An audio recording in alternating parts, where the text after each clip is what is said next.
लोकतंत्र में सत्ता के साथ साथ विपक्ष भी जनमानस की उम्मीद की किरण होता है, लेकिन वर्तमान समय में जिस तरह से विपक्ष या तो बिखरा हुआ है या फिर बेहद कमजोर साबित हो रहा है, ऐसे में एक नई पार्टी उभर कर आई है जो जनता की आवाज उठाने की हिम्मत दिखा रही है। जी हां, नोएडा कांड के बाद श्रीकांत त्यागी ने एक नई पार्टी बनाई, राष्ट्रवादी जनसत्ता दल। शुक्रवार को राष्ट्रवादी जनसत्ता दल ने एक प्रेस कॉन्फ्रेंस की और कई ऐसे मुद्दे उठाए जिनको लेकर विपक्ष को आवाज उठानी थी, लेकिन ये नई पार्टी जो कि मुद्दों को उठा रही है और जनता की आवाज बनने की कोशिश कर रही है। मामला चाहे कानून व्यवस्था का हो या फिर स्वास्थ्य का या फिर मेक इन इंडिया का, राष्ट्रवादी जनसत्ता दल ने गाजियाबाद में कई मुद्दों पर आवाज उठाई और सवाल किया। उन्होंने एटीएस के एएसपी राहुल श्रीवास्तव के ऊपर लगे आरोपों को लेकर उठाया। यूपी एटीएस के अपर पुलिस अधीक्षक जिनके ऊपर बलात्कार का मुकदमा पिछली 6 तारीख में दर्ज हो चुका है,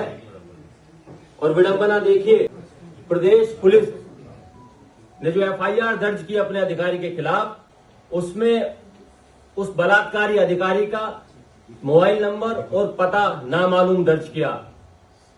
तो जो पुलिस अपने अधिकारी का नाम और पता, उसके मोबाइल नंबर की, उसके एड्रेस की उनको जानकारी नहीं, उस बच्ची को न्याय कहां तक दे पाएगी? हमारी जो पीड़ित बहन है उसको न्याय दिलाने के लिए राष्ट्रवादी जनसत्ता दल, त्यागी भूमिहार ब्राह्मण समाज की 3668 शाखाएं, त्यागी भूमिहार ब्राह्मण समाज का एक एक आम जनमानस, एक एक बच्चा, महिलाएं, जैसे कि राष्ट्रीय अध्यक्ष जी का आदेश हुआ कि 15 दिन के अंदर अंदर अगर प्रदेश पुलिस के जो बलात्कारी अधिकारी इनकी गिरफ्तारी नहीं हुई तो राष्ट्रवादी जनसत्ता दल अगले 15 दिनों के अंदर प्रदेश पुलिस मुख्यालय का घेराव करेगा।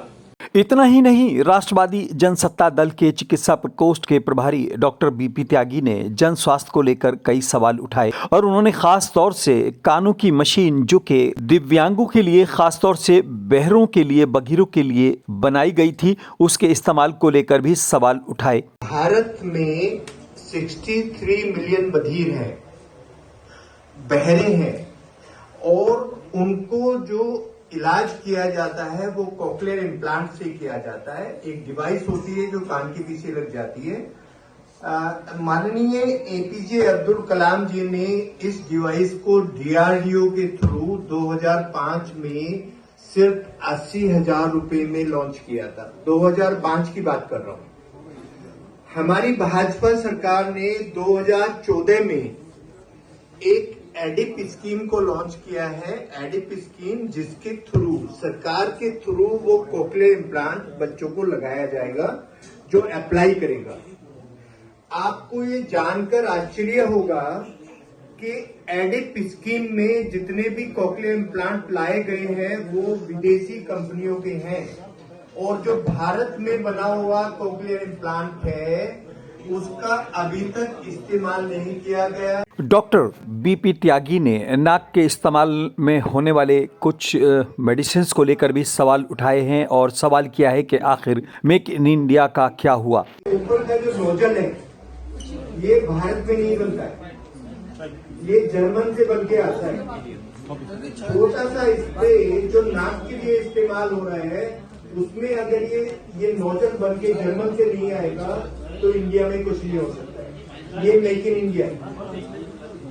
उससे ऊपर जो आप कैमरे ले रहे हैं, इसमें जो लेंस है, हमारे पत्रकार बंधु बता सकते हैं कि किसी के पास ऐसा लेंस है जो मेक इन इंडिया हो? राष्ट्रवादी जनसत्ता दल की टीम ने एक ऐसा सवाल भी उठाया जो कि आम आदमी से जुड़ा था। एम्बुलेंसेज इन्होंने बोला है कि हम डबल एम्बुलेंसेज कर देंगे। एम्बुलेंसेज डबल होने का मतलब क्या है ये आप समझ लीजिए, रेफरेंस सर्विसेज को बढ़ावा देना। कल ही एक खबर मैंने पढ़ी, एम्बुलेंस में एक जो हमारी बहन थी उसको शिफ्ट किया गया लोनी पीएचसी से, जीटीवी शिफ्ट कर रहे थे, मेल अटेंडेंट था, उसको अपने बच्चे को एम्बुलेंस में ही जन्म देना पड़ा।